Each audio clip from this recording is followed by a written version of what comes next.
화창한 봄날 오전 10시 명진요양원의 웅장한 전경이 눈앞에 펼쳐졌습니다. 푸른 잔디가 깔린 넓은 정원과 정돈된 산책로가 건물을 둘러싸고 있었습니다.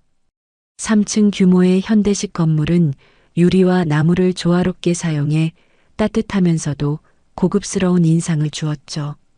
정문 앞 세련된 나무 간판에는 명진요양원이라는 글씨가 새겨져 있었고 그 아래 최고의 실버 케어를 약속합니다라는 문구가 방문객들을 맞이했습니다.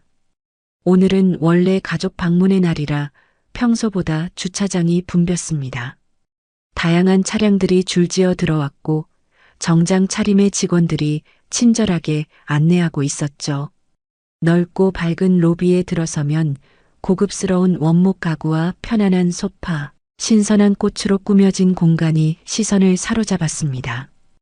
벽에는 행복하게 웃는 노인들과 직원들의 사진이 액자에 담겨 전시되어 있었고 특히 중앙에는 명진요양원 설립 10주년 기념 단체 사진이 크게 걸려 있었습니다.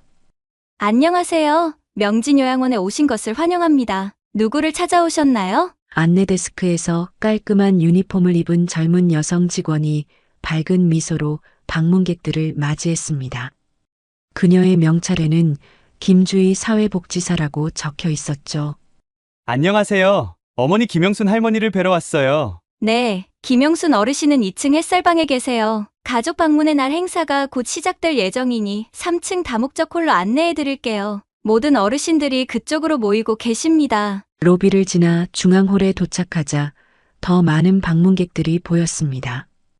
손자, 손녀의 손을 잡은 중년 부부들, 꽃과 선물 상자를 든 자녀들, 간식을 준비해온 가족들, 모두 설레는 표정이었습니다.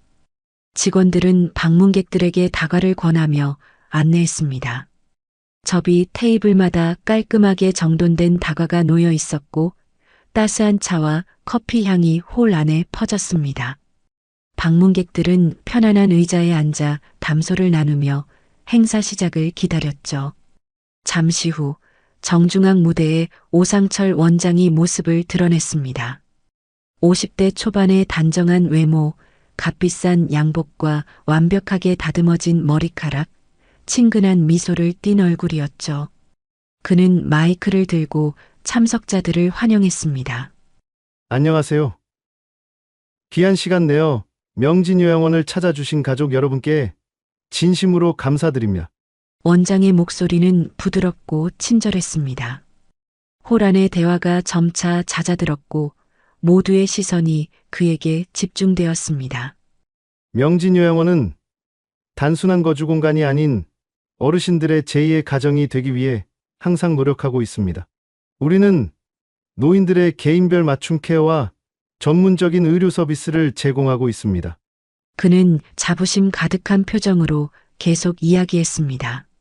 지난달에는 보건복지부 주간요양시설 평가에서 최우수 등급을 받았습니다. 이는 모두 저희 직원들의 헌신과 여러분의 믿음 덕분입니다.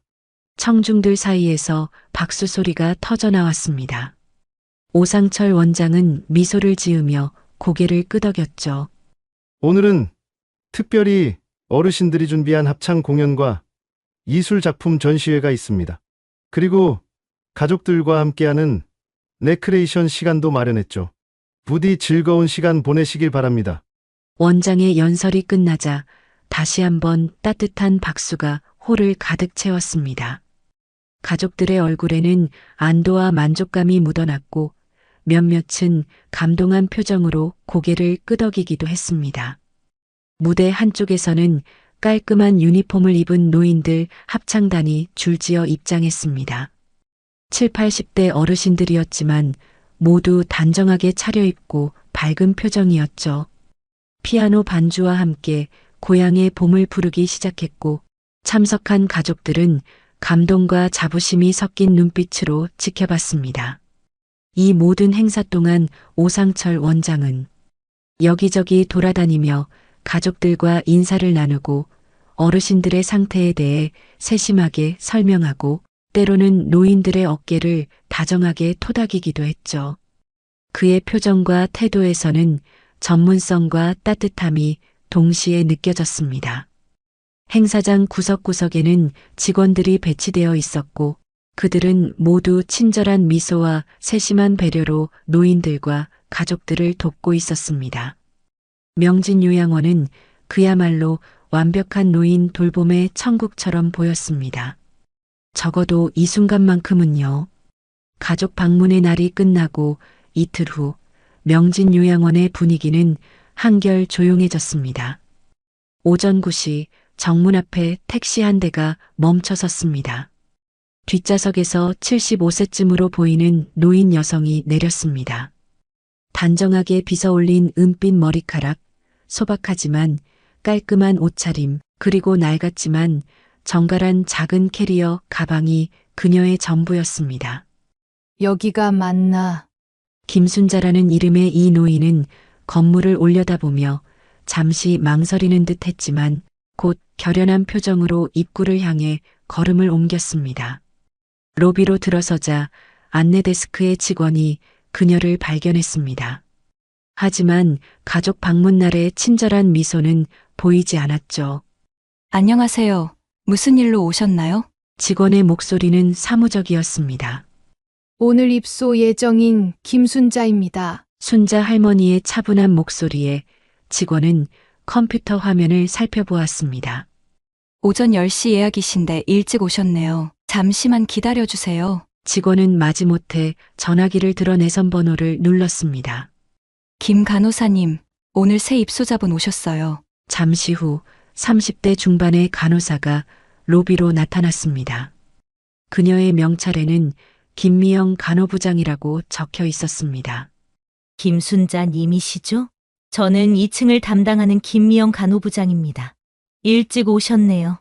원래는 오상철 원장님께서 입소 면담을 진행하시는데 지금은 회의 중이시라. 미영은 시계를 확인하며 말끝을 흐렸습니다. 괜찮습니다. 기다릴게요. 순자 할머니가 미소를 지으며 대답했지만 미영은 이미 서류 확인에 집중하고 있었습니다. 일단 서류 작업부터 진행할게요. 신분증과 건강보험증 좀 주시겠어요? 미영은 순자 할머니의 서류를 확인하며 기계적으로 정보를 입력했습니다. 이 과정에서 순자 할머니는 주변을 세심하게 살펴보고 있었습니다. 로비 구석에 앉아있는 노인들의 무기력한 표정, 빠르게 지나가는 직원들의 냉정한 눈빛, 화려한 외관 뒤에 감춰진 미묘한 불편함까지도 놓치지 않았죠. 여기 보시면 기저귀 교체나 목욕 서비스는 추가 비용이 발생합니다. 보호자분이 납부해 주셔야 하는데 연락처가 제가 직접 부담할 겁니다. 따로 보호자는 없어요. 순자 할머니의 말에 미영의 표정이 미세하게 변했습니다. 관심보다는 약간의 경계심이 묻어난 눈빛이었죠. 이전의 직업이 어떻게 되셨죠? 간호사로 일했었습니다. 은퇴한 지는 꽤 됐지만요. 아, 간호사셨군요. 미영의 목소리에 긴장감이 감돌았습니다. 그럼 우리 규칙에 대해 잘 이해하실 거예요. 여기서는 모든 규칙을 잘 따르셔야 합니다. 식사 시간, 약 복용 시간, 취침 시간이 정해져 있고 반드시 지키셔야 해요. 개인 외출도 사전 허가가 필요하고요. 순자 할머니는 고개를 끄덕이며 모든 설명을 듣고 있었지만 그녀의 눈빛은 단순히 순응하는 것이 아니라 모든 것을 기억하고 분석하는 듯 했습니다. 이제 방을 배정해 드릴게요. 2인실인데 이영철 할아버지와 함께 쓰시게 됩니다. 2인실이요? 남자분과요?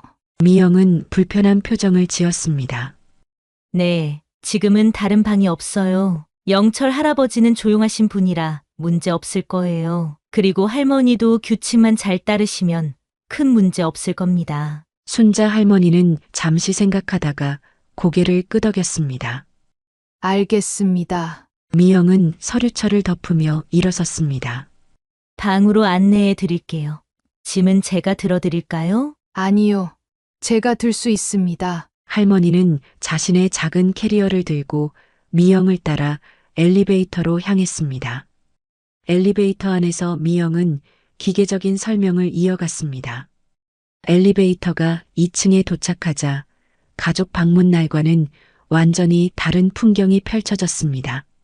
복도는 적막했고 몇몇 노인들이 방문 앞 의자에 무표정하게 앉아 있었습니다. 벽에 걸린 밝은 미소로 하루를 시작하세요. 라는 표어가 오히려 이질적으로 느껴졌습니다. 208호실 앞에 도착하자 미영이 노크도 없이 문을 열었습니다. 영철 할아버지, 새로운 룸메이트 오셨어요. 방 안에는 80세쯤 되어 보이는 남성이 창가 쪽 침대에 앉아 밖을 바라보고 있었습니다. 그는 천천히 고개를 돌려 순자 할머니를 바라보았습니다. 그의 눈빛은 무기력했지만 여전히 지성이 깃든 눈동자였습니다. 안녕하세요. 김순자라고 합니다. 순자 할머니가 먼저 인사했지만 영철 할아버지는 그저 작게 고개를 끄덕이고 다시 창밖을 바라보았습니다. 저쪽이 할머니 침대예요. 개인 물품은 저 서랍에 보관하시면 됩니다. 미영이 방 구석에 작은 서랍장을 가리켰습니다. 10분 후에 원장님 면담이 있으니 정리하시고 1층으로 내려오세요. 미영은 더 이상의 설명 없이 서둘러 방을 나갔습니다. 문이 닫히자 방 안에는 묘한 정적이 흘렀습니다. 순자 할머니는 조용히 자신의 캐리어를 침대 위에 올려놓고 짐을 정리하기 시작했습니다. 작은 옷가지 몇 벌, 세면도구, 그리고 작은 사진첩 하나. 그녀의 소지품은 소박했지만 모두 정갈했습니다. 여기 오신 지 얼마나 되셨어요? 순자 할머니가 조심스럽게 영철 할아버지에게 말을 걸었습니다. 그는 잠시 침묵하다가 천천히 입을 열었습니다. 석 달쯤 됐소. 그렇군요. 저는 오늘부터 여기서 지내게 됐습니다. 잘 부탁드려요. 영철 할아버지는 작게 고개를 끄덕였고 다시 창밖으로 시선을 돌렸습니다. 순자 할머니는 그를 더 귀찮게 하지 않고 자신의 짐 정리를 마쳤습니다. 그녀는 시계를 확인하고 조용히 방을 나섰습니다. 복도를 지나며 그녀는 한 노인이 도움을 요청하는 모습을 보았습니다. 저기요. 화장실에 가고 싶은데 누가 좀 도와주세요. 하지만 지나가던 직원은 서류를 확인하느라 바쁜 척 그 노인을 지나쳐갔습니다. 순자 할머니의 눈빛이 잠시 날카로워졌지만 곧 평정을 되찾았습니다. 1층 로비로 내려가자 이번엔 다른 직원이 그녀를 원장실로 안내했습니다. 문을 열고 들어서자 오상철 원장이 넓은 책상 뒤에 앉아 있었습니다. 그는 가족 방문의 날에 보였던 친절한 미소를 지으며 일어섰습니다. 안녕하세요. 박순자님, 명진요양원에 오신 것을 환영합니다. 오늘부터 저희 요양원에서 생활하시게 됐네요. 불편한 점이 있으시면 언제든지 말씀해 주세요. 순자 할머니는 조용히 고개를 끄덕였습니다. 간호사로 일하셨다고 들었습니다. 어디서 근무하셨나요? 작은 동네 병원에서요. 오래전 일입니다. 그렇군요.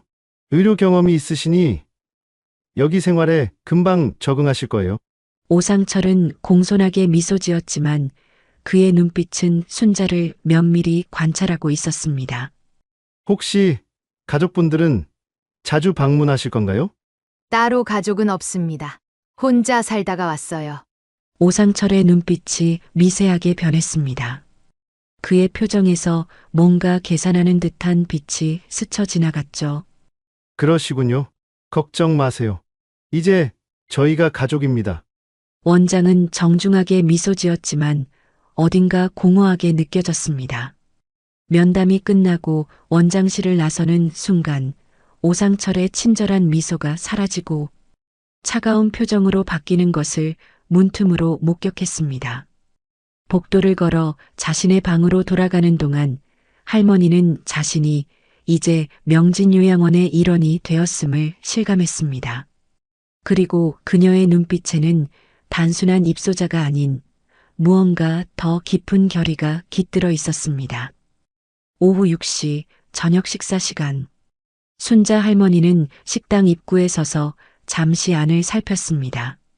대부분의 노인들이 이미 자리에 앉아 있었고 몇몇은 스스로 움직이기 힘든 듯 휠체어에 앉아 있었습니다. 그들의 표정에는 생기가 없었고 마치 의무적으로 모인 것처럼 보였습니다. 새로 오신 분이죠?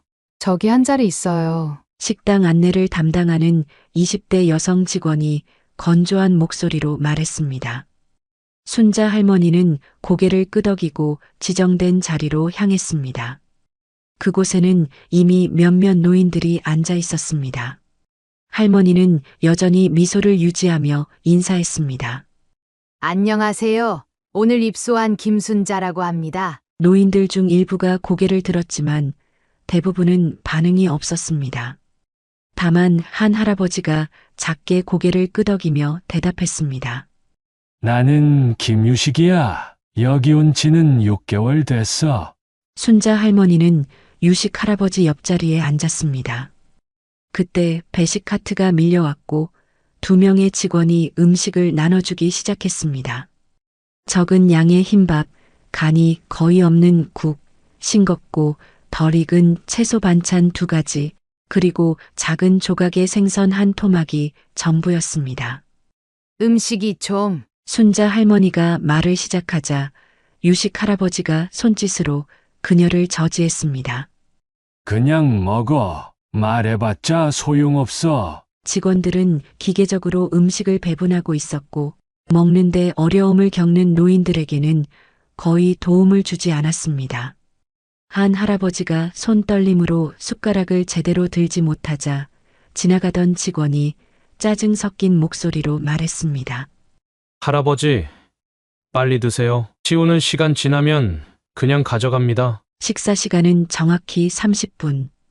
6시 30분이 되자 직원들이 치우기 시작했고 아직 다 먹지 못한 노인들도 쟁반을 내놓아야 했습니다. 식사를 마친 노인들이 하나둘 자리에서 일어나 각자의 방으로 향했습니다. 식당을 나와 복도를 걸으며 순자 할머니는 곳곳에서 벌어지는 상황들을 주시했습니다. 한쪽에서는 한 노인이 약을 먹어야 한다며 간호사를 찾고 있었지만 주변에는 아무도 없었습니다. 다른 한쪽에서는 직원이 노인의 개인 물품을 함부로 치우며 짜증을 내고 있었죠. 순자 할머니는 이 모든 장면을 조용히 지켜보았습니다. 저녁 8시 순자 할머니는 자신의 방으로 돌아왔습니다. 이영철 할아버지는 여전히 창가에 앉아 바깥을 바라보고 있었습니다.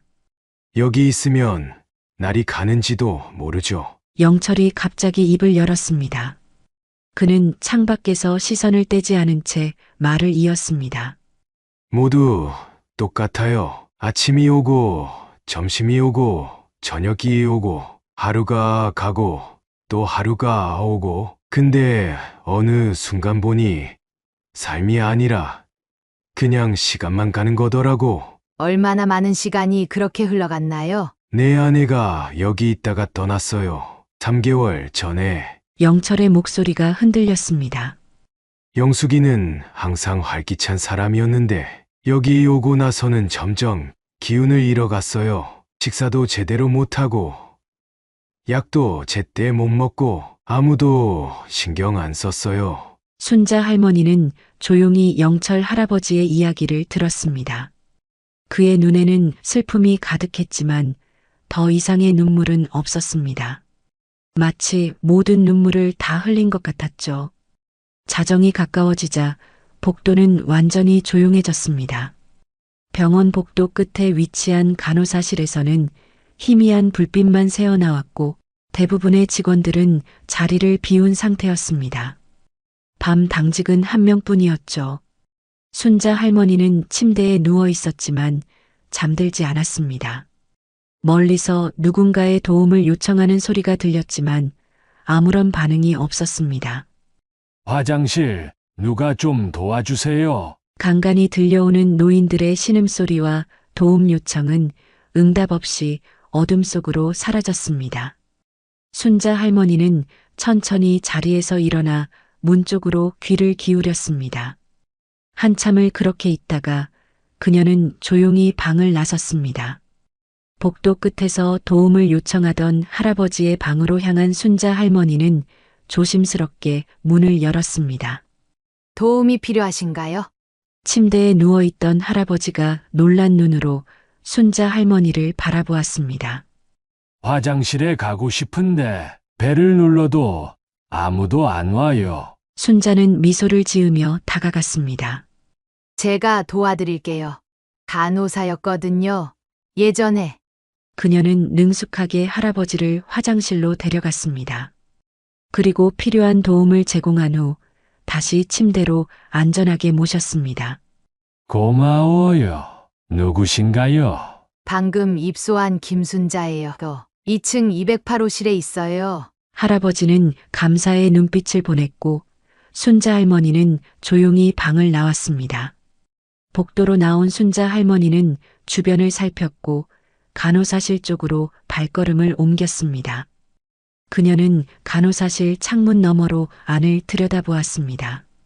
당직 간호사는 핸드폰을 보며 의자에 기대 앉아 있었고 책상 위에는 여러 약통과 차트가 어지럽게 놓여 있었습니다.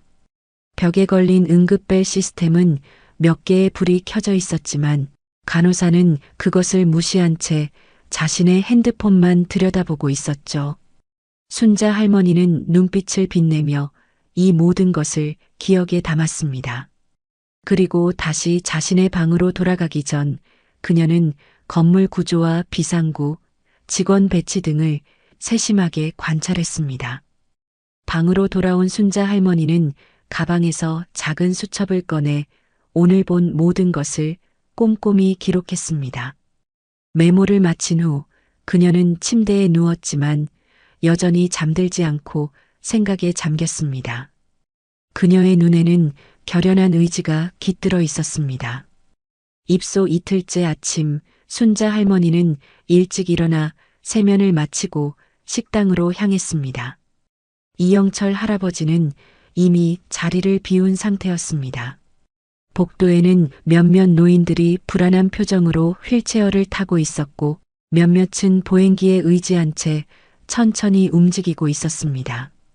아침 시간 5분 남았어요. 서두르세요. 직원 한 명이 메마른 목소리로 외쳤습니다.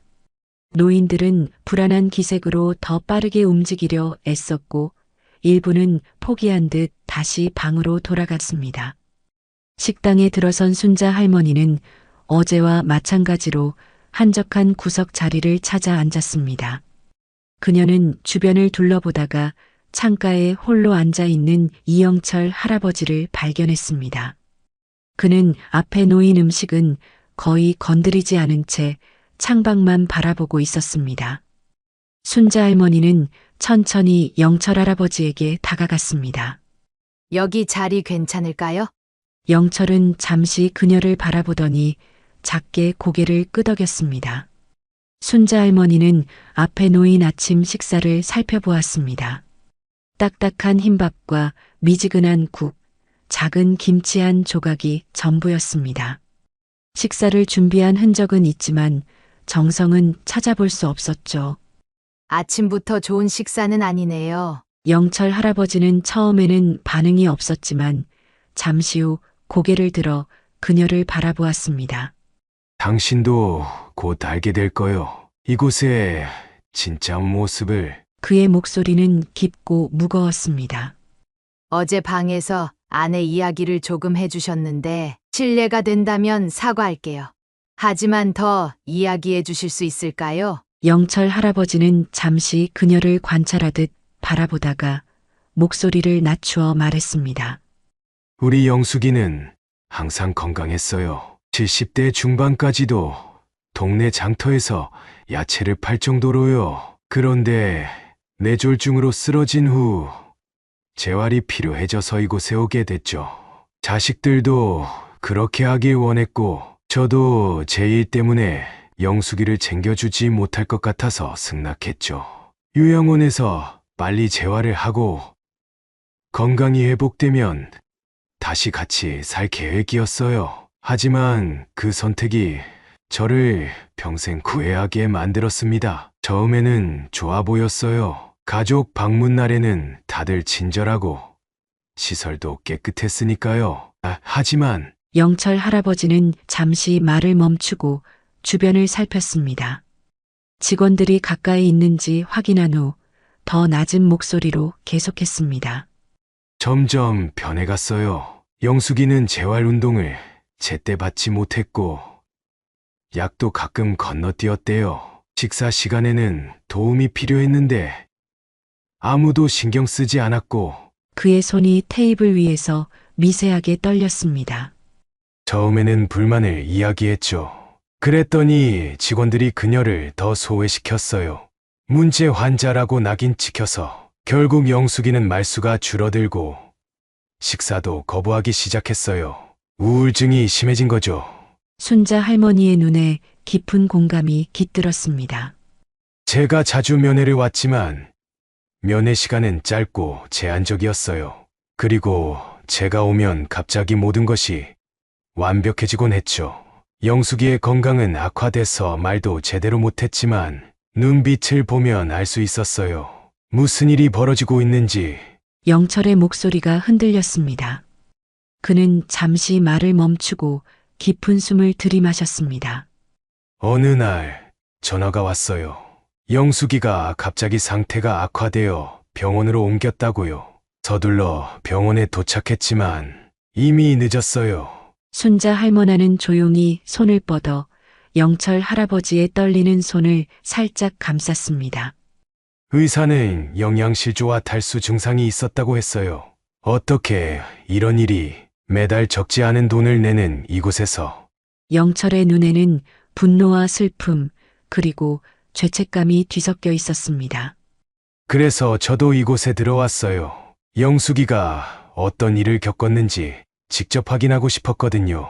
그리고 아마도 마지막까지 이곳에서 지냈으니 그녀의 흔적을 느끼고 싶었던 것 같기도 해요.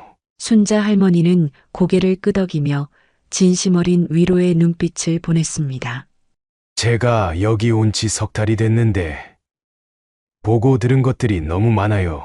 사람들은 여기서 점점 시들어가요. 가족들은 모르죠. 그들이 오는 날은 모든 게 완벽하니까. 영철은 주변을 다시 한번 살피고 목소리를 더 낮췄습니다. 직원들은 최소한의 일만 해요. 기본적인 케어조차 제대로 이루어지지 않죠. 순자는 조용히 들으며 모든 정보를 기억에 담았습니다. 하지만 대부분의 노인들은 말하기를 두려워해요. 직원들의 보복이 두렵거나 가족들에게 짐이 될까봐. 그래서 그냥 참고 있죠. 왜 이런 일이 계속되는 걸까요? 순자 할머니가 물었습니다. 돈이죠. 모든 건 돈이에요. 최소한의 인력으로 최대한의 입소자를 받아요. 식비를 줄이고 약품을 아끼고 그러면서도 가족들에게는 최고의 서비스를 제공한다고 홍보하죠. 영철은 잠시 생각에 잠기다가 다시 말을 이었습니다. 오상철 원장과 김미영 간호부장이 가장 문제예요. 그들은 마치 짜고 치는 고스톱처럼 움직여요. 원장은 겉으로만 친절하고 간호부장은 직원들을 철저히 통제해요. 누구든 문제를 제기하면 곧바로 해고되죠. 순자 할머니는 고개를 끄덕이며 슬쩍 주변을 살폈습니다. 다행히 그들의 대화를 듣는 사람은 없어 보였습니다. 왜 이런 이야기를 저에게 하시는 거죠? 영철은 처음으로 미소를 지었습니다. 비록 쓸쓸한 미소였지만 그의 눈에는 작은 희망의 빛이 깃들어 있었습니다. 당신의 눈빛이요. 다른 노인들과 달라요. 무언가 목적이 있는 것 같았어요. 그리고 어디서 본 적이 있는 것 같은 친근한 느낌이 듭니다. 순자 할머니는 잠시 놀란 기색을 보였지만 곧 평정을 되찾았습니다. 조심하세요. 이곳은 겉보기와 달라요. 특히 간호부장은 매우 위험한 인물이에요. 순자 할머니는 고개를 끄덕였습니다. 고맙습니다. 조심할게요. 그때 식당 입구에서 김미영 간호부장의 모습이 보였습니다. 그녀는 차가운 눈빛으로 식당을 훑어보며 걸어 들어왔고 순자와 영철이 함께 앉아 있는 것을 발견했습니다. 아침 식사 시간이 거의 끝났어요. 빨리 드시고 정리하세요. 그녀의 목소리는 딱딱했고 특히 순자 할머니는 향한 시선에는 의심의 빛이 깃들어 있었습니다. 네, 곧 마치겠습니다. 순자 할머니가 공손하게 대답했지만 간호부장은 여전히 의심스러운 표정으로 그들을 바라보았습니다. 오늘부터 재활 프로그램이 있으니 참석하세요. 9시부터 3층 재활실에서요. 그녀는 마지막으로 한 번 더 그들을 살핀 후 다른 테이블로 향했습니다. 조심해요. 우리가 대화하는 것을 봤어요. 영철이 낮은 목소리로 경고했습니다. 걱정 마세요. 전 그저 새로운 노인일 뿐이니까요. 순자 할머니는 미소를 지으며 대답했지만 그녀의 눈빛은 이미 계획을 세우고 있었습니다. 이영철 할아버지와의 대화는 그녀에게 소중한 정보를 제공했고 앞으로의 행동에 더 확신을 불어넣었습니다. 입소 3일째 오전 재활 프로그램이 끝난 후였습니다. 순자 할머니는 천천히 복도를 걸으며 요양원의 구조를 더 자세히 파악하고 있었습니다. 그때 2층 끝 방에서 신음소리가 들려왔습니다. 누가 좀 도와주세요. 순자 할머니는 소리가 나는 방으로 다가갔습니다. 문은 반쯤 열려 있었고 안에서는 80대 후반으로 보이는 노인이 침대 위에서 고통스러운 표정으로 몸을 비틀고 있었습니다. 괜찮으세요? 순자 할머니가 방 안으로 들어서자 노인은 고통스러운 눈빛으로 그녀를 바라보았습니다. 허리가 너무 아파요. 진통제를 줬는데도 계속 아파요. 간호사 좀 불러주세요. 그의 이마에는 식은땀이 맺혀 있었고 얼굴은 창백했으며 호흡도 불규칙했습니다. 간호사 경험이 있는 순자 할머니는 이것이 단순한 통증이 아님을 직감했습니다. 성함이 어떻게 되세요? 정병국입니다. 순자 할머니는 신속하게 병국의 손목을 잡아 맥박을 확인했습니다. 맥박이 빠르고 불규칙했습니다. 그녀는 침대 옆 테이블에서 병국의 차트를 살폈습니다. 오전 8시에 진통제를 드셨네요. 통증이 어떤 종류인지 설명해 주실 수 있나요? 칼로 찌르는 것 같아요. 허리에서 다리로 내려가는 이런 통증은 처음이에요. 그의 오른쪽 다리는 왼쪽보다 차가웠고 움직일 때마다 강한 통증을 호소했습니다. 잠시만 기다리세요. 간호사를 데려올게요. 순자 할머니는 복도로 나와 간호사실로 향했습니다. 사무실에서는 2명의 간호사가 차트 정리를 하고 있었습니다. 실례합니다. 정병국 어르신께서 심한 통증을 호소하세요. 급히 봐주셔야 할 것 같습니다. 한 간호사가 고개를 들어 순자 할머니를 바라보았습니다. 그녀의 표정은 귀찮음이 역력했습니다.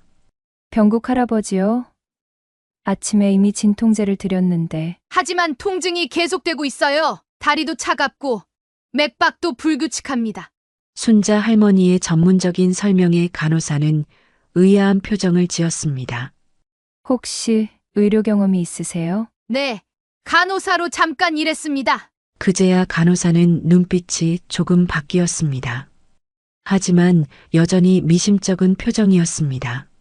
할머니, 정병국 씨는 늘 과장해서 말해요. 신경 쓰지 마세요. 우리가 알아서 체크할 거니까요. 순자 할머니는 순간 당혹감을 느꼈지만 침착함을 유지했습니다.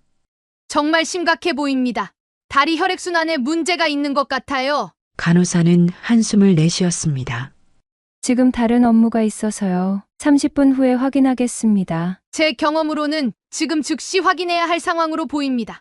혈전이나 동맥 폐색이 의심됩니다. 간호사는 잠시 순자 할머니를 응시하다가 마지못해 자리에서 일어났습니다. 알겠습니다. 가서 보죠. 2사람이 병국 할아버지의 방으로 돌아왔을 때 그의 상태는 더 악화되어 있었습니다. 간호사는 마지못해 검사하기 시작했고 곧 문제의 심각성을 깨달았습니다. 15분 후 병국 할아버지는 들것에 실려 병원으로 이송되었습니다.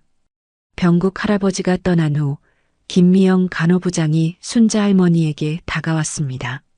김순자 씨, 잠시 이야기 좀 할까요? 미영은 순자 할머니를 간호사실로 데려갔습니다. 문을 닫자 그녀의 표정이 굳어졌습니다. 다른 입소자들의 의료 상황에 개입하시면 안 됩니다. 우리가 전문가예요. 순자는 공손하게 고개를 숙였습니다.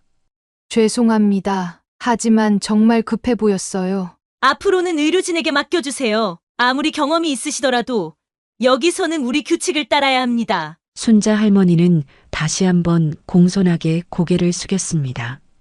저녁 식사 시간 순자 할머니는 평소처럼 식당으로 향했습니다. 그러나 이번에는 분위기가 달랐습니다. 다른 노인들이 그녀를 주목하고 있었고 심지어 몇몇은 미소를 지으며 인사를 건네기도 했습니다. 여기 앉으시겠어요? 강옥희 할머니가 자리를 권했습니다.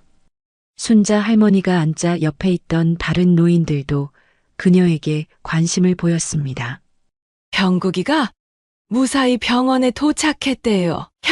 혈전증이었다는군요. 당신이 없었다면 큰일 날 뻔했어요. 옥희 할머니의 말에 순자 할머니는 겸손하게 고개를 저었습니다. 다행이네요. 그저 우연히 발견한 것뿐이에요. 그래도 당신이 아니었다면 또 무시당했을 거예요. 이곳 간호사들은 우리 말을 잘 안 들어요. 저도 가슴 통증이 있었는데 그냥 스트레스라고 하더라고요. 나중에 알고 보니 협심증이었어요. 순자 할머니는 깊은 공감을 담아 고개를 끄덕였습니다. 노인들은 순자 할머니에게 조금씩 자신들의 건강 문제와 걱정을 털어놓기 시작했습니다. 순자 할머니는 그들의 이야기를 경청하며 간단한 조언을 건넸습니다. 밤이 깊어 모두가 잠든 시간, 순자 할머니에게 이영철 할아버지가 조용히 말을 건넸습니다. 병국이 소식 들었어요. 영철의 목소리에는 존경심이 담겨 있었습니다. 저는 뭔가 느껴졌어요. 순자 할머니, 여기에 뭔가 목적이 있어서 오신 거죠? 순자 할머니는 잠시 침묵하다가 조용히 고개를 끄덕였습니다. 네. 하지만 비밀이에요. 저도 더 이상 말씀드릴 수 없습니다. 도와드리고 싶어요. 순자 할머니는 그를 바라보며 작게 미소 지었습니다. 고마워요. 하지만 조심해야 해요. 당신까지 위험해지면 안 되니까요. 영철은 진지한 표정으로 대답했습니다. 이미 잃을 것이 없는 사람입니다. 우리 영숙이 같은 일이 다른 사람들에게 일어나지 않게 하고 싶어요. 순자 할머니는 잠시 생각에 잠겼다가 조용히 말했습니다. 여기 있는 모든 노인분들의 상황을 알고 싶어요. 누가 어떤 약을 먹는지, 어떤 케어가 필요한지, 그리고 실제로 어떤 케어를 받고 있는지. 영철 할아버지의 눈이 빛났습니다. 알아볼게요. 다른 노인들도 이제 당신을 신뢰하기 시작했으니 많은 이야기를 들을 수 있을 거예요. 순자 할머니는 감사의 표정을 지었습니다. 순자 할머니는 창가로 다가가 밤하늘을 바라보았습니다. 그녀의 눈에는 결연한 의지가 깃들어 있었습니다. 이제 첫 번째 단계가 시작된 것입니다. 정병국 할아버지의 사건 이후 일주일이 흘렀습니다. 순자 할머니는 요양원 생활에 겉으로는 적응한 듯 보였지만 그녀의 눈은 끊임없이 주변의 모든 상황을 관찰하고 있었습니다. 영철 할아버지는 그녀의 든든한 조력자가 되어 다른 노인들의 이야기를 전해주거나 필요한 정보를 모아주었습니다. 새벽 4시 순자 할머니는 작은 손전등을 켜고 침대 밑에서 꺼낸 작은 노트에 기록을 하고 있었습니다. 그녀의 노트에는 날짜별로 관찰한 내용이 꼼꼼히 적혀 있었습니다. 4월 17일 215호 김만수 할아버지 당뇨약 복용 시간 4시간 지연. 혈당 체크 없이 투약. 4월 18일 207호 윤정자 할머니 4시간 동안 기저귀 교체 안 됨. 결과 회음부 발적. 4월 19일 220호 박상철 할아버지 식사 보조 인력 부족으로 점심 거의 못 드심. 저녁까지 굶게 됨. 그렇게 며칠이 지난 어느 날 밤이었습니다. 요양원이 고요해졌을 때 순자 할머니에게 영철 할아버지가 조용히 말을 건넸습니다. 오늘 무슨 일이 있었나요? 그의 질문에 순자 할머니는 깊은 한숨을 내쉬었습니다. 너무 많은 문제가 있어요. 욕창 관리 소홀, 약물 투여 시간 미준수, 재활치료, 시간 축소 후 허위 기록. 영철 할아버지는 깊이 고개를 끄덕였습니다. 우리 영숙이도 그런 일을 겪었을 거예요. 순자 할머니는 결연한 표정으로 말했습니다. 이제 행동해야 할 때가 온 것 같아요.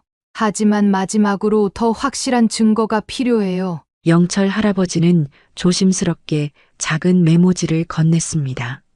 이것 봐요. 3층 간호사실 옆 작은 창고에 약품 재고와 기록이 있다고 해요. 밤 당직은 보통 12시에 순찰을 돌고 새벽 2시에 다시 순찰을 해요. 이곳에서 기록을 확인하면 결정적인 증거를 잡을 수 있을 겁니다. 순자 할머니는 메모지를 받아 읽고 조심스럽게 불로 태워버렸습니다. 고마워요, 영철 할아버지. 하지만 당신은 더 위험한 일에 휘말리지 않는 게 좋겠어요. 영철 할아버지는 단호하게 고개를 저었습니다. 이미 같은 배를 탄 사람들이에요. 내가 할 수 있는 일이라면 뭐든지 돕겠습니다. 순자 할머니는 감사의 눈빛을 보냈습니다. 그녀는 침대 밑에서 작은 디지털 카메라를 꺼냈습니다. 이것으로 증거를 모을 거예요. 내일 밤에 행동할 거예요. 그때까지 들키지 않게 평소처럼 행동해 주세요. 영철 할아버지는 비장한 표정으로 고개를 끄덕였습니다. 다음 날 날씨가 갑자기 추워진 어느 오후였습니다. 순자 할머니는 2층 휴게실에서 뜨개질을 하고 있었습니다. 휴게실에 앉아있던 한 할머니가 한숨을 쉬며 말했습니다. 요즘 더 추워진 것 같아요. 작년엔 이렇게 추운 날에도 따뜻했는데. 다른 할머니도 동의했습니다. 순자 할머니는 고개를 끄덕이며 그들의 말에 귀를 기울였습니다. 그때 3층으로 향하는 계단에서 목소리가 들려왔습니다. 원장과 간호부장의 목소리였습니다. 순자 할머니는 뜨개질을 계속하는 척하며 천천히 계단 쪽으로 자리를 옮겼습니다. 그곳에서 그녀는 3층 사무실로 올라가는 오상철 원장과 박미영 간호부장의 대화를 선명하게 들을 수 있었습니다. 이번 달 운영비 보고서 검토했습니다. 지출이 계속 늘고 있어요. 미영 부장의 목소리가 먼저 들렸습니다. 어떤 항목이 문제죠? 원장의 목소리는 차분했지만 날카로웠습니다. 인건비와 난방비, 그리고 식자재 비용이요. 특히 인건비가 가장 큰 문제입니다. 야간 간호사를 1명 더 고용해야 한다고 했잖아요. 그건 절대 안 됩니다. 원장의 목소리가 단호해졌습니다. 현재 직원으로 더 효율적으로 운영하세요. 필요하면 일부 입소자들을 퇴소시키는 것도 고려해봐야겠어요. 수익성이 낮은 환자들 위주로요. 순자 할머니는 그 말을 듣고 눈살을 찌푸렸습니다. 수익성이 낮은 환자라니 사람을 상품처럼 취급하는 그 말에 분노가 일었습니다. 하지만 그녀는 감정을 드러내지 않고 계속 귀를 기울였습니다. 그리고 난방은 어떻게든 줄여야 해요. 지금보다 2시간 더 줄이세요. 오전 10시에 켜서 오후 4시에 끄는 걸로요. 춥다는 불평은 무시하세요. 대부분 금방 잊어버리니까. 기억력이 좋지 않은 분들이 많잖아요. 두 사람의 웃음소리가 계단을 타고 내려왔습니다. 순자 할머니는 분노의 감정을 억누르고 그 모든 내용을 기록했습니다. 그리고 이곳에서의 일을 더욱 빨리 끝내야겠다고 다짐했습니다. 그날 밤 시계는 자정을 가리키고 있었습니다. 요양원의 모든 불이 꺼지고 복도에는 희미한 비상등만이 켜져 있었습니다. 대부분의 노인들은 이미 잠들었고 3층 간호사실에는 밤 당직 간호사 1명만이 근무 중이었습니다. 순자 할머니는 침대에서 조용히 일어났습니다. 그녀는 침대 밑에서 작은 가방을 꺼냈습니다. 안에는 작은 디지털 카메라, 손전등, 메모장이 들어 있었습니다. 순자 할머니는 조심스럽게 문을 열고 복도로 나섰습니다. 복도는 고요했고 멀리서 누군가의 코 고는 소리만 희미하게 들렸습니다. 그녀는 부드러운 발걸음으로 3층으로 향하는 계단으로 이동했습니다.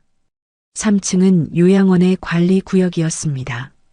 간호사실, 약품 보관실, 원장실, 그리고 서류 보관실이 모여 있는 곳이었죠. 순자 할머니는 먼저 간호사실 쪽을 살폈습니다. 문틈으로 들여다보니 당직 간호사가 스마트폰을 보며 졸고 있었습니다. 그녀는 조용히 약품 보관실로 향했습니다. 그리고 그녀는 그날 저녁 약품 보관실에 있는 부정 근거들을 하나하나 수집했습니다. 다음 날 아침 순자 할머니는 평소와 같이 일어나 아침 식사를 하러 갔습니다. 하지만 분위기가 달랐습니다. 직원들의 시선이 그녀를 따라다니는 것이 느껴졌고 특히 미영 간호부장은 그녀를 계속 주시하고 있었습니다. 아침 식사 후 순자 할머니가 방으로 돌아왔을 때 그녀는 방이 누군가에 의해 뒤져졌다는 것을 즉시 알아차렸습니다. 미세하게 위치가 바뀐 물건들, 약간 열려있는 서랍. 그녀는 이런 작은 변화들을 놓치지 않았습니다. 다행히도 중요한 증거들은 모두 침대 매트리스 안에 숨겨두었기 때문에 발견되지 않았습니다. 하지만 이제 상황이 더 위험해졌다는 것을 깨달았습니다. 오전 활동 시간 순자 할머니는 평소처럼 휴게실에서 뜨개질을 하고 있었습니다. 그때 영철 할아버지가 다가왔습니다. 어젯밤에 나갔었군요. 영철 할아버지의 목소리는 낮았지만 걱정이 묻어 있었습니다. 네, 더 이상 영철 할아버지를 위험에 빠뜨릴 수 없어서 혼자 다녀왔어요. 다행히 무사히 돌아왔고 많은 것을 알아냈어요. 순자 할머니도 작은 목소리로 대답했습니다. 하지만 어제 제 행동을 누가 봤는지 그들이 의심하고 있어요. 오늘 아침 제 방을 뒤졌더군요. 영철 할아버지의 눈이 커졌습니다. 증거는 안전한가요? 네, 잘 숨겨뒀어요. 하지만 앞으로는 더 조심해야 해요. 그때 미영 간호부장이 휴게실로 들어왔습니다. 그녀는 곧장 순자 할머니에게 다가왔습니다. 김순자님, 오늘 건강검진이 있어요. 저와 함께 진료실로 가시죠.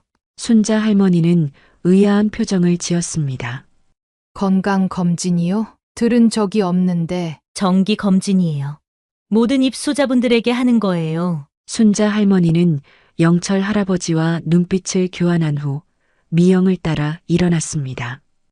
진료실에 들어서자 원장이 기다리고 있었습니다. 그는 겉으로는 친절한 미소를 지었지만 그 눈빛에는 경계심이 서려 있었습니다. 김순자님, 요즘 어떻게 지내세요? 적응은 잘하고 계신가요? 순자 할머니는 평온한 표정을 유지했습니다. 네, 잘 지내고 있어요. 모두들 친절하게 대해주셔서 감사해요. 다행이네요. 혹시 불편한 점은 없으신가요? 다른 입소자분들이 뭐라도 불평을 하던가요? 원장의 질문에는 함정이 숨겨져 있었습니다. 순자 할머니는 조심스럽게 대답했습니다. 특별히 없어요. 저는 그저 평화롭게 지내고 싶을 뿐이에요. 그녀의 대답에 원장은 고개를 끄덕였지만 완전히 안심하지는 않은 듯 했습니다. 간호사님께서 말씀하시길 할머니께서 밤에 자주 돌아다니신다고 하던데요. 잠을 못 주무시나요? 순자 할머니는 천진난만한 표정을 지었습니다. 아, 나이가 들면 잠이 줄어들잖아요. 가끔 화장실에 가느라 일어나기도 하고. 원장은 잠시 그녀를 관찰하다가 미소를 지었습니다. 그렇군요. 혹시 수면제가 필요하시면 말씀해 주세요. 고맙습니다. 하지만 약은 되도록 먹지 않으려고 해요. 진료실에서 나온 순자 할머니는 안도의 한숨을 내쉬었습니다. 일단은 위기를 모면했지만 앞으로 더 조심해야 한다는 것을 다시 한번 실감했습니다.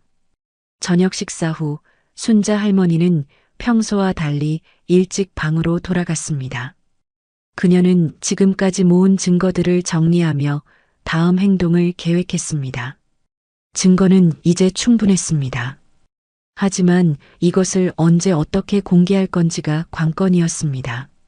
결전의 날 순자 할머니 방에 미영 간호부장이 들어왔습니다. 김순자님, 잠시 원장실로 와주시겠어요? 순자 할머니는 침착하게 고개를 끄덕였습니다. 영철 할아버지가 걱정스러운 눈빛으로 그녀를 바라보았지만 그녀는 작은 미소로 괜찮다는 신호를 보냈습니다. 원장실에 들어서자 오상철 원장이 책상 앞에 서 있었고 그 옆에는 작은 약병이 놓여 있었습니다. 앉으시죠. 김순자님. 순자 할머니는 조용히 자리에 앉았습니다. 원장은 책상 위에 약병을 들어 보였습니다. 간호부장이 어제 할머니의 서랍에서 이 약을 발견했습니다. 우연히 약품 정리를 하다가 말이죠. 순자 할머니의 심장이 빠르게 뛰기 시작했습니다. 그것은 그녀의 심장약이었습니다. 그 약은 일반적인 노인들이 복용하는 것이 아니라 특별히 처방받은 고급 심장약이었습니다. 이건 일반 노인이 복용하는 약이 아니에요. 특별한 심장약입니다. 미영 간호부장이 말했습니다. 이런 약은 보통 의료보험으로 쉽게 처방받을 수 없는 고가의 약이죠. 원장은 약병을 내려놓고 순자 할머니를 날카롭게 바라보았습니다. 할머니께서는 입소 당시 일반적인 혈압약과 관절염 약만 복용한다고 하셨어요. 그런데 이런 특별한 약을 가지고 계신다니 조금 의아하네요. 순자 할머니는 침착함을 유지하려 노력했습니다. 예전에 심장에 문제가 있어서 처방받은 약이에요. 가끔 필요할 때만 복용합니다. 그렇군요. 하지만 의료 기록에는 그런 내용이 없네요. 그리고 이 약의 처방전도 없고요. 원장의 목소리에는 의심이 가득했습니다. 그는 서랍에서 다른 종이를 꺼냈습니다. 그리고 저희가 할머니의 이전 기록을 조사해봤는데 이상한 점이 있더군요. 할머니께서 일하셨다는 동네 의원에 대한 기록이 없어요. 순자 할머니는 침묵을 지켰습니다. 할머니, 솔직히 말씀해 주세요. 정말 누구신가요? 왜 여기에 오셨나요? 원장의 질문은 직설적이었습니다. 순자 할머니는 잠시 생각한 후 대답했습니다. 그때 그녀의 눈빛이 미세하게 변했고 자세가 조금 더 당당해졌습니다. 제가 누구인지 알기 원하시나요? 순자 할머니의 목소리가 달라졌습니다. 그녀가 천천히 일어서자 미영 간호부장이 한 걸음 뒤로 물러섰습니다.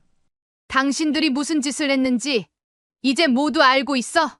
원장은 갑자기 당황한 기색을 보였습니다. 그는 이렇게 당당한 태도를 예상하지 못했던 것 같았습니다.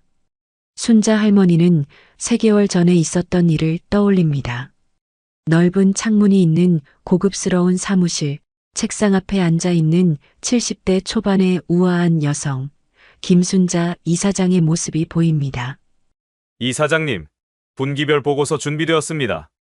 비서가 서류를 건네자 김순자 이사장은 미소로 감사를 표했습니다. 그녀의 모습에서는 지혜와 부드러움이 동시에 느껴졌습니다. 고마워요. 그리고 오늘 오후 최영숙 씨 장례식에 참석할 예정이니 일정을 미리 정리해 주세요. 네, 이미 조정해 두었습니다. 2시에 차가 대기하고 있을 거예요. 비서가 나간 후 김순자 할머니는 책상 위에 놓인 사진을 바라보았습니다.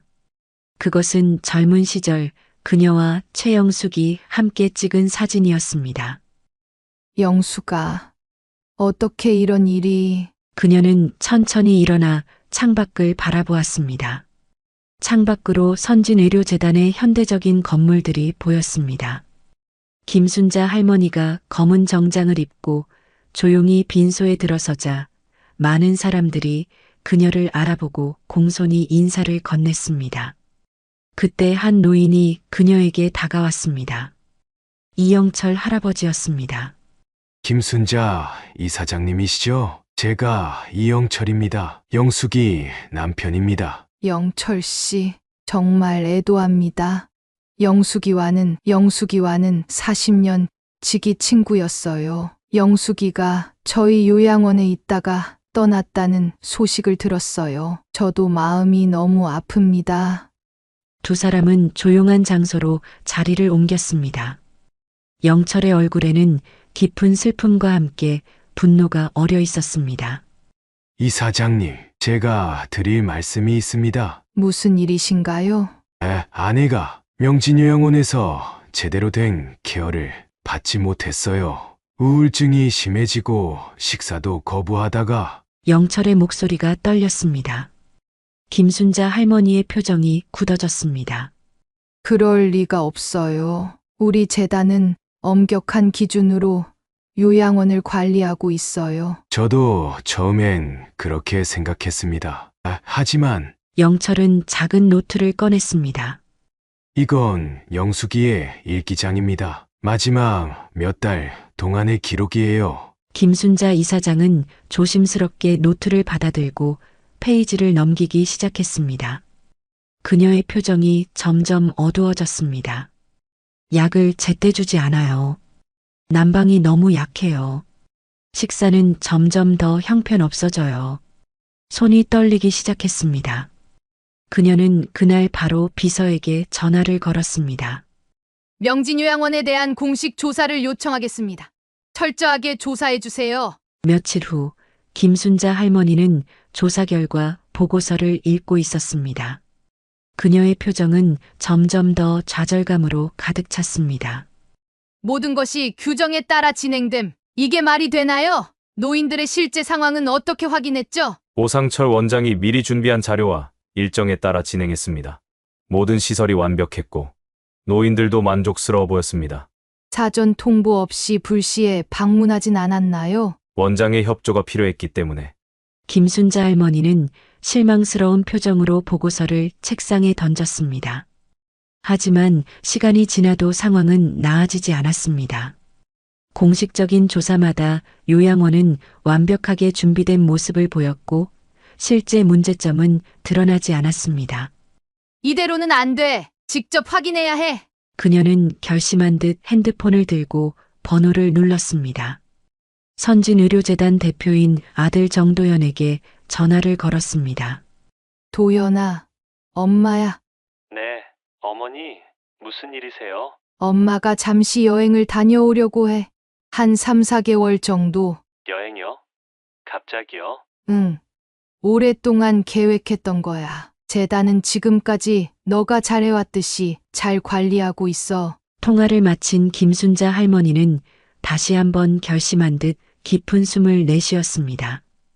다음 날 김순자 할머니는 오랜 친구인 성형외과 병원장을 만나러 갔습니다. 정말 이렇게까지 해야 하는 거야?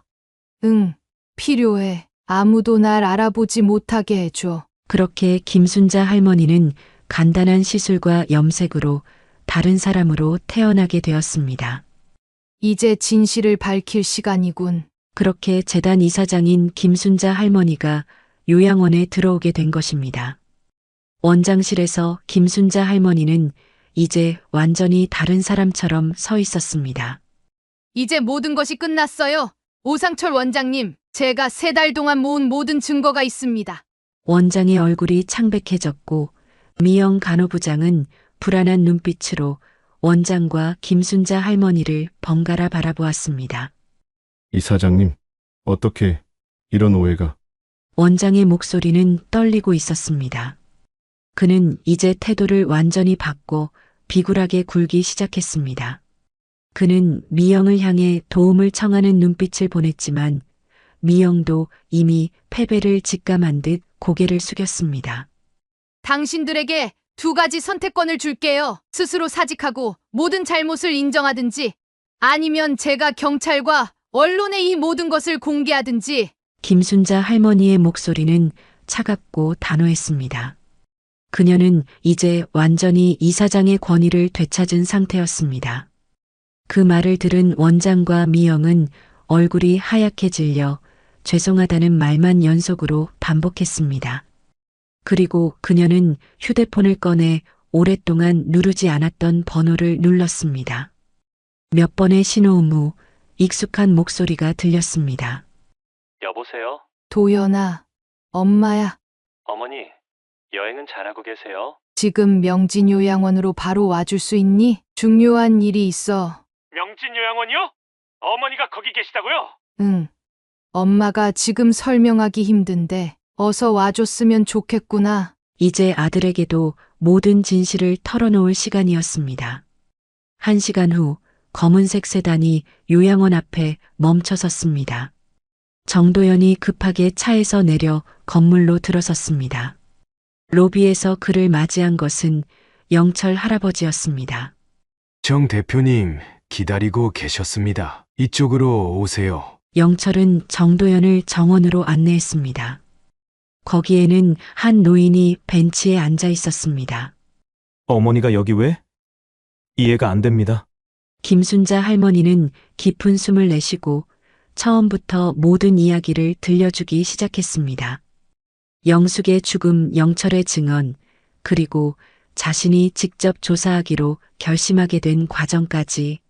내가 직접 경험하지 않으면 진실을 알 수 없었단다. 보고서만으로는 알 수 없는 현실이 있어. 그녀는 자신이 3달 동안 모은 증거들에 대해 설명했습니다. 정도연은 모든 이야기를 들으며 점점 더 충격에 빠졌습니다. 그의 얼굴에는 믿을 수 없다는 표정과 함께 안도감도 깃들어 있었습니다. 그렇군요. 그런데 왜 저에게 말씀하지 않으셨어요? 제가 도울 수 있었는데. 내가 공식적인 위치에 있기 때문이야. 재단 대표로서 너는 규정과 절차를 따라야 했고, 그건 진실을 밝히는데 도움이 되지 않았을 거야. 정도연은 자책하는 표정으로 고개를 숙였습니다. 제 감독 소홀로 이런 일이 벌어진 거군요. 제가 더 꼼꼼히 살펴봤어야 했는데. 김순자 할머니는 아들의 어깨를 부드럽게 토닥였습니다. 내 잘못이 아니야. 이런 비리는 겉으로 드러나지 않게 조직적으로 은폐돼 있었어. 우리가 함께 이 문제를 해결하는 것이 중요해. 정도연은 고개를 들고 결연한 표정으로 말했습니다. 앞으로 어떻게 하실 계획인가요? 우선 오상철 원장과 박미영 간호부장을 즉시 해임해야 해. 그리고 요양원 운영에 대한 전면적인 감사가 필요해. 제가 당장 이사회를 소집하겠습니다. 긴급 회의를 통해 모든 조치를 취할 수 있을 거예요.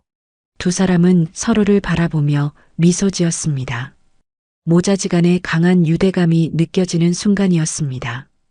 두 사람은 함께 일어섰습니다. 김순자 할머니는 영철 할아버지에게 미소를 보냈고 그도 답례로 고개를 끄덕였습니다. 어머니와 아들은 나란히 요양원 건물을 향해 걸어갔습니다.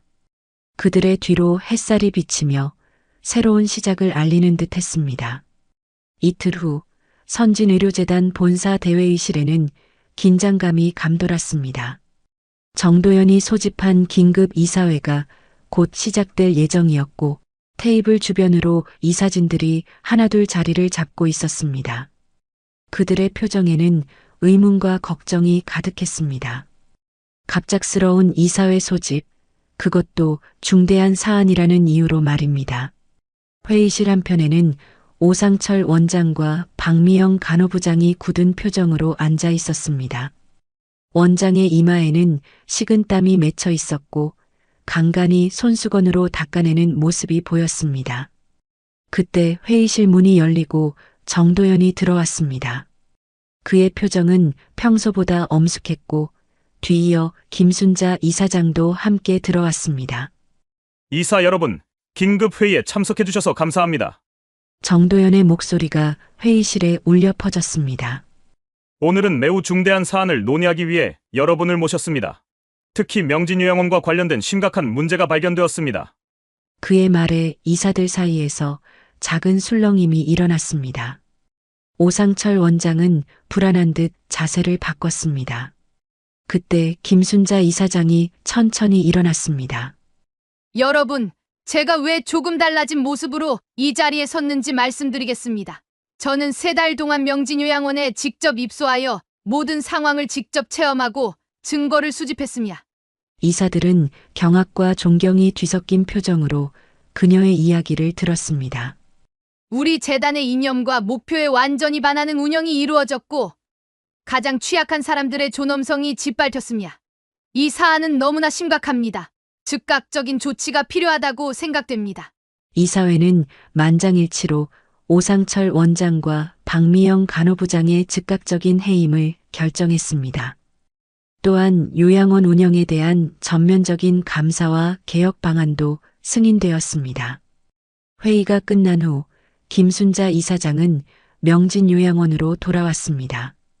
요양원 대강당에는 모든 직원들이 모여 있었고 그들의 표정에는 불안과 당혹감이 역력했습니다. 김순자 이사장은 단상에 올라 모두를 바라보았습니다. 여러분, 저는 선진의료재단 이사장 김순자입니다. 직원들 사이에서 작은 술렁임이 일어났습니다. 일부는 이미 소문을 들었지만 직접 확인하니 더욱 충격적이었던 것 같았습니다. 지난 3달 동안 저는 이 요양원에 입소해 있었습니다. 그 과정에서 많은 것을 보고 느꼈습니다. 그녀는 잠시 직원들의 반응을 살폈습니다. 일부는 부끄러운 표정으로 고개를 숙였고 일부는 여전히 놀란 표정이었습니다. 오늘 이사회에서 오상철 원장과 박미영 간호부장의 해임이 결정되었습니다. 이제 이 요양원은 새로운 시작을 해야 합니다. 하지만 저는 여러분 모두를 비난하러 온 것이 아닙니다. 시스템의 문제, 리더십의 문제가 있었음을 알고 있습니다. 저는 한때 간호사로 일해서 노인 케어의 어려움을 잘 알고 있습니다. 육체적으로도 정신적으로도 매우 힘든 일이죠. 하지만 그 어려움 속에서도 우리가 잊지 말아야 할 가치가 있습니다. 김순자 이사장은 잠시 말을 멈추고 깊은 숨을 들이마셨습니다. 노인도 존엄한 한 사람의 인간입니다. 우리 모두는 언젠가 노인이 됩니다. 그리고 우리 모두는 존중받기를 원합니다. 직원들 중 몇몇은 고개를 끄덕이기 시작했습니다. 김순자 이사장의 말이 그들의 마음에 와닿고 있었습니다. 앞으로 저희 재단은 적절한 인력과 자원을 제공할 것입니다. 여러분이 제대로 된 환경에서 일할 수 있도록 최선을 다하겠습니다. 그리고 그 대가로 여러분도 노인들을 가족처럼 돌봐주시길 부탁드립니다. 회의실은 조용했지만 그 침묵 속에서 뭔가가 변하고 있었습니다. 직원들의 눈빛이 달라지고 있었습니다. 꽃이 만개한 명진요양원 정원에서 햇살이 내리쬐는 어느 봄날. 오후 정원 곳곳에서는 노인들이 다양한 활동을 즐기고 있었습니다. 일부는 화단에 꽃을 심고 일부는 벤치에 앉아 책을 읽거나 대화를 나누고 있었습니다. 그들의 얼굴에는 3개월 전과는 확연히 다른 생기와 활력이 넘쳐 흘렀습니다. 3개월이 지났군요. 많은 것이 달라졌어요. 영철 할아버지가 주변을 둘러보며 감탄했습니다. 그의 눈빛에는 만족감이 깃들어 있었습니다. 네, 정말 많이 달라졌어요. 김순자 이사장은 미소를 지으며 대답했습니다. 그녀도 지난 3개월 동안의 변화를 되돌아보고 있었습니다. 오상철 원장과 박미영 간호부장이 해임된 후 요양원은 전면적인 개혁을 시작했습니다. 새로 부임한 원장은 노인 케어 분야에서 오랜 경험과 진심을 가진 전문가였습니다. 그는 김순자 이사장의 비전을 충실히 이해하고 신속히 변화를 이끌어 나갔습니다. 옆에서 가만히 하늘을 바라보던 김영철 할아버지가 말했습니다. 고맙습니다. 김순자 이사장님. 이제 영숙이도 저도 편안히 눈을 감을 수 있겠어요. 김순자 이사장은 그 얘기를 들으며 가만히 미소 지었습니다. 이제 명진 요양원의 모든 노인들은 행복하게 살아갈 수 있을 겁니다.